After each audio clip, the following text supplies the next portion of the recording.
In an interview, former CIA pilot John Lear stunned the world by disclosing appearances, names, and details about the location of millions humanoid aliens residing on the moon. Lear has abundant evidence that these beings visited our planet and continue to do so today, and he also said that there are underground cities beneath the surface of the moon where grey aliens reside. With so many conspiracy theories out there, it's hard to keep track of them all. Welcome to What We Know, where we try to uncover the histories and mysteries of the world by presenting all different theories out there, and the only narrative we push is this. Here's what we know, make up your own mind. According to the former CIA pilot, there are laboratories in these underground towns where genetic experimentation are carried out. But back to the beginning, former CIA officer John Lear and his associates organized a recruitment of people with advanced extrasensory perception. There was a strict selection of 5 stages, each of them required to name the items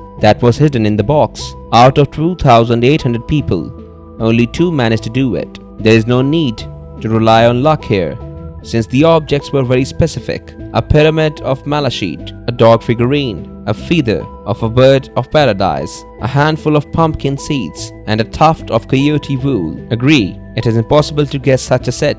Recall that, in a highly classified project conducted first in a California research lab in the 1970s and later at an army base in Maryland, the CIA, Army and Defense Intelligence Agency, recruited men and women claiming to have powers of extrasensory perception to help uncover military and domestic intelligence secrets. Those tested by Lear were Colorado resident Mark Stevenson and Washington suburban resident Amelia Leeds. But John Lear did not complete his research on this. The next stage consisted of several questions about the mother of the former CIA officer. The questions were as follows: date of her death, cause of death, her profession, her favorite musical group. Surprisingly, both participants plunged into a half-asleep state, and returning from it, they gave the correct answers. Both psychics coped with the task. The selection was intended for a further interesting experiment, which was conducted in 2012. The task was very simple: to find out from people who have the ability to plunge into a state where the answers to the questions posed are revealed, whether there is a civilization on the moon. Neither Mark Stevenson nor Amelia Leeds knew about this beforehand. The survey was carried out simultaneously in 2 different rooms in order to exclude forgery. Here is what the psychic man said: the moon was inhabited more than 100,000 years ago. Then in the depths of the Earth satellite, there was an ocean, and large cities were located around it.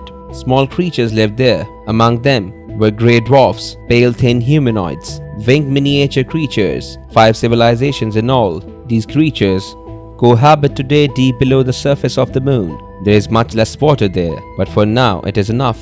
Dwarfs from the Earth's satellite have visited our planet more than once. Their settlements are located in South America, Central Asia, Siberia, and Africa. Amelia Leeds was no less aware of the mysterious civilization of the moon. About 110,000 years BC, a catastrophe occurred on the moon that destroyed the atmosphere and actually made the surface of the Earth's satellite uninhabitable. The original inhabitants of the moon were ready for this and descended into deep hiding places. At the same time, water seeped deep into and filled the cavity in the center of the cosmic body. There, the cities of fairies, gnomes, and dwarfs were formed. Many of them still live and develop there.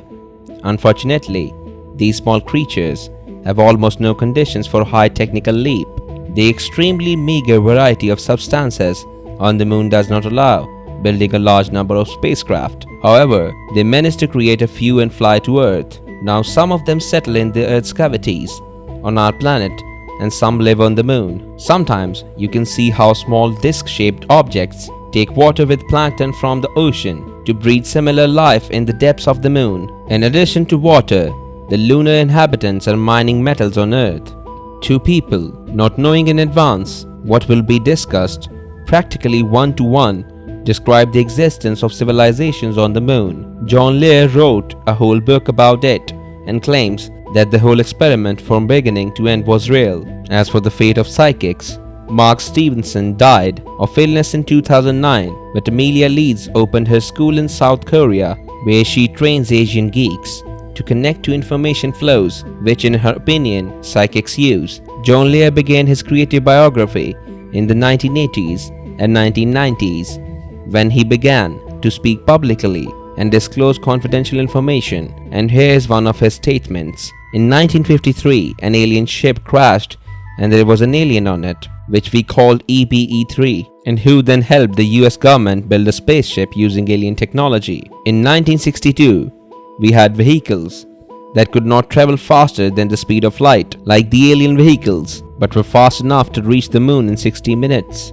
and reach Mars in a few hours. The first flight to Mars took place in 1966, says Lear. In the 70s, before NASA allegedly began to destroy the photos taken by Apollo 8, 10 and 11 and published in the 1971 NASA book SB-246, it was possible to see the city, the space base, pipes, roads, vegetation, lights, mining facilities, and nuclear reactor. This required extraterrestrial cooperation, as many structures on the moon were already there before the operations began. This has been done for the last 40 years. According to Lear, everything we know about the moon is a lie invented by the government for the specific purpose of hiding its extraterrestrial activities and programs. It also suggests that the fact that there are many habitable planets in the universe, such as Earth, has been hidden. I can't prove it, or I'd be dead by now. I can't show you a photo of the Enterprise right now, even though it exists. But these are exactly the technologies that emerged after the US government invested billions or trillions of dollars in all of Tesla's research, says Lear. Most striking of all, however, is the statement made by Lear that Earth is actually a planetary prison and acts as a correctional facility where prisoners must reach a higher level of consciousness. Although there is still no clear evidence that we are being observed, these astronauts claim that some extraterrestrial beings are already among us. Edgar Mitchell is one of the people who has traveled to the moon. In fact, it was the sixth one. In 1971, his trip was meant to recover samples of the moon and return, and it was one of his last works after almost 20 years at NASA. After retiring, he said he was 90% sure that many of the thousands of unidentified objects that have been registered since 1940 are from visitors to other planets. In multiple questions, he assured that the UFOs are real and that he spoke with world leaders that have come into contact with aliens, but that this information is classified. Similarly, he said that governments around the world have been hiding it from the public for more than 60 years.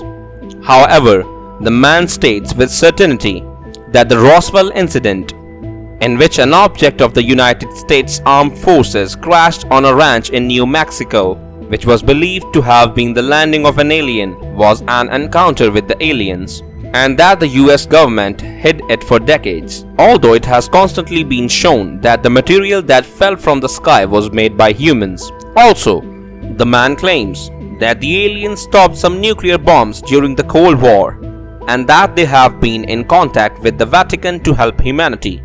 Deke Slayton, this astronaut, participated in the Mercury project, the first space flight program in the United States, whose purpose was to put a man on the moon.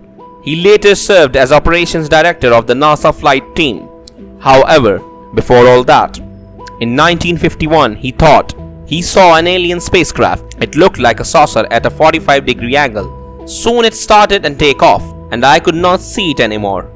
He could never see anything else during his missions as a member of the space organization. Gordon Cooper was also part of the Mercury project, looking to put a man on the moon, and he was the first one to sleep in space. Also, it was part of another type of missions in which he had the opportunity to fly over the planet. But like his partner Slayton, his encounter with a UFO was long before being part of NASA. Interestingly, he also mentioned having seen something in 1951, but about Germany. After retiring, he declared, "I believe that these extraterrestrial vehicles and their crews visit this planet from others, which are much more advanced than the Earth." The man said that maybe the aliens will not communicate with us until we learn to solve our conflicts by peaceful means, instead of constantly creating wars. And finally, Brian O'Leary, who was part of another group of NASA astronauts who wanted to find a way to step on Mars, but eventually that project was cancelled. He did some tests before finally retiring to become an academic. He became friends with Carl Sagan and taught with him at Cornell University. In his life as a retired, he claimed that there was an extraterrestrial existence on Earth that had caused strong technological advances and said other civilizations have been monitoring us for a long time. Its appearance is strange from the Western point of view. Most of the comments of these astronauts create hope and terror in many people.